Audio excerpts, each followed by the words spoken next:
Assalamualaikum warahmatullahi wabarakatuh. Saya Muhammad Al-Fatihri Putra ingin menjawab soal rekayasa perangkat lunak sistem informasi. Nomor 1, penjelasan tahapan SDLC. Yang pertama itu tahapan analisis sistem, yaitu analisis. Pada tahapan ini, sistem akan dianalisis bagaimana akan dijalankannya nanti.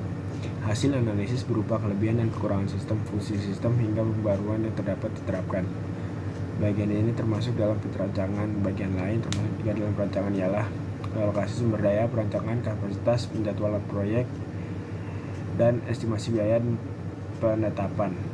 Tahapan kedua adalah perancangan sistem. Setelah persyaratan dipahami, perancang dan pengembang dapat mendesain software. Tahapan ini akan menghasilkan prototipe dan beberapa output lain, meliputi dokumen berisi desain pola, dan komponen yang diperlukan untuk mewujudkan proyek tersebut.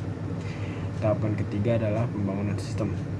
Pembangunan sistem ialah tahap di mana perancangan dimulai dikerjakan, dibuat atau diimplementasikan menjadi sistem yang utuh dan dapat digunakan. Jika diibaratkan bangunan, tahapan ini merupakan tahapan membangun. Tahap ini memakan waktu cukup lama dikarenakan muncul kendala-kendala baru yang mungkin dapat menghambat jalannya pengembangan sistem. Yang keempat adalah tahap pengujian sistem. Pada tahap ini ada beberapa hal yang harus diperhatikan, seperti kemudahan penggunaan sampai pencapaian tujuan dari sistem yang sudah disusun sejak perancangan sistem dilakukan. Jika ada kesalahan, tahap pertama hingga keempat harus diperbarui, diulang, ataupun rombak total. Yang kelima ada implementasi dan pemeliharaan merupakan tahap akhir dalam pembuatan SDLC. Di tahap ini sistem sudah dibuat diuji coba dan dipastikan dapat bekerja optimal. Setelah tahap pembuatan sistem dilakukan implementasi dan pemeliharaan oleh pengguna. Pemeliharaan sangat penting untuk memastikan sistem bekerja dengan optimal setiap saat. Yang keenam ada pemeliharaan sistem. Pemeliharaan sistem yang sudah dibuat sangat penting untuk referensi kemudian hari. Pemeliharaan ialah tahap akhir menjadi permulaan fase baru, yaitu penggunaan. SDLC belum berakhir tahap ini. Software yang dihasilkan harus terus dipantau untuk memastikan ia berjalan dengan sempurna. Celah dan kerusakan yang ditemukan pada proses produksi harus dilaporkan dan diselesaikan. Jika ditemukan sebelum produksi dimassal, ini akan lebih baik daripada menyelesaikan dengan merombak semuanya dari awal ke akhir. Yang nomor 2 itu ada perbedaan antara metode waterfall, metode prototype, metode spiral, dan metode RAT. Metode waterfall merupakan metode pengembangan perangkat lunak tradisional yang sistematis. Metode ini memiliki 5 tahapan proses, diantaranya komunikasi, planning, modeling, construction, dan development. Yang kedua ada metode prototype. Metode prototype dalam bahasa Indonesia diartikan sebagai istilah purwarupa. Istilah tersebut berarti model awal atau rancangan sementara yang masih membutuhkan berbagai penyesuaian sebelum dinyatakan telah mematuhi hasil yang diinginkan.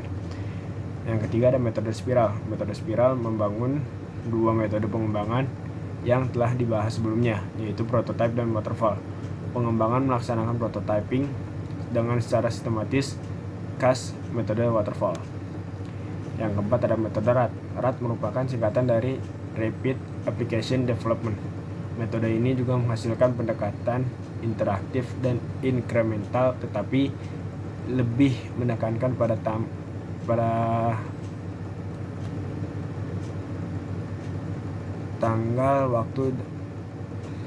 tanggal waktu dan efisiensi biaya yang sesuai dengan kebutuhan. Nomor 3 yaitu aplikasi di sekitar saya. Saya memilih aplikasi Pixlr. Langkah pembuatannya, yang pertama itu langkah analisa kelayakan dan kebutuhan website. Konsep awal yang matang merupakan sebuah langkah awal dan tepat ketika akan membuat sebuah aplikasi atau website. Penting untuk menganalisa arah, tujuan, dan sasaran pelanggan dari bisnis yang dibangun sebelum akhirnya dapat melangkah ke tahap selanjutnya. Semakin matang dalam menganalisa konsep awal, semakin mudah bagi pemilik bisnis untuk melakukan pengembangan. Langkah kedua, siapkan rekrutmen dokumen yang akan menjadi kompas utama dari pengerjaan proyek.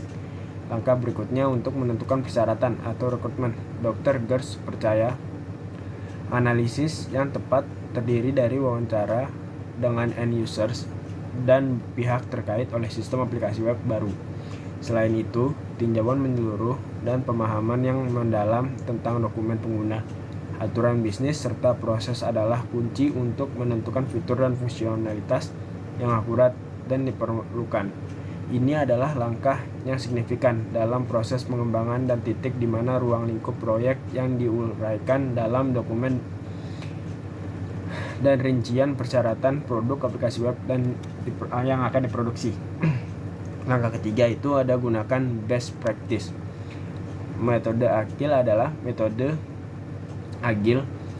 metode yang umum dilakukan proyek aplikasi web. Keunggulan metode agil bahkan dilakukan oleh Harvard Business Review dan McKinsey Company. Langkah keempat adalah pastikan desain Anda fungsional dan user friendly. Di tahap desain, software arsitek, programmer dan atau developer dapat menyusun dokumen desain terperinci yang menguraikan dengan tepat bagaimana aplikasi akan memenuhi persyaratan yang ditentukan. Dr. Gers merekomendasikan penggunaan maquette atau mockups untuk menyertai dokumen desain secara mengilustrasikan elemen antarmuka pengguna atau user interface. Langkah kelima, mengukur dan melacak pengembangan. Tanpa infrastruktur teknologi yang tepat, sulit untuk mengumpulkan dan mengukur pencapaian proyek. Akibatnya, proyek-proyek perangkat lunak tidak dapat dikelola secara efektif, kata Dr. Wijna.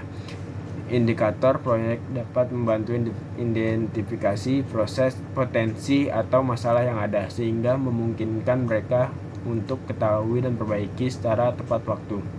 Ketika diamati selama periode yang panjang, catat Dr. Huizinga, indikator dapat digunakan untuk menentukan kualitas produk dan kesiapan saat development. Langkah keenam adalah pengembangan. Pada tahap pengembangan, dokumen desain diterjemahkan menjadi sebuah software.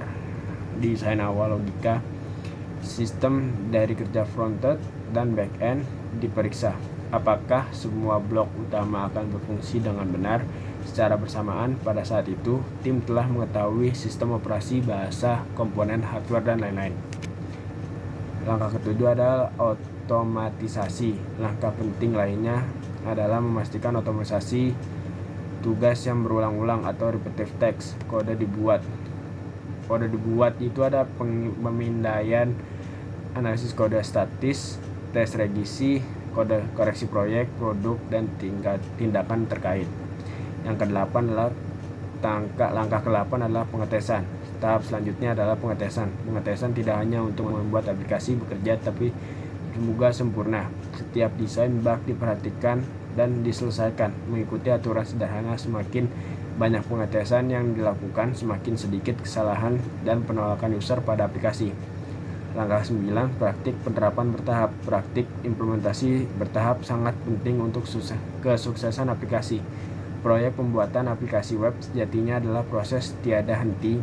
Selalu ada perubahan dalam sistem organisasi dan teknologi yang digunakan. Memiliki pendekatan sistematis untuk menghadapi perubahan yang pasti sangat diperlukan.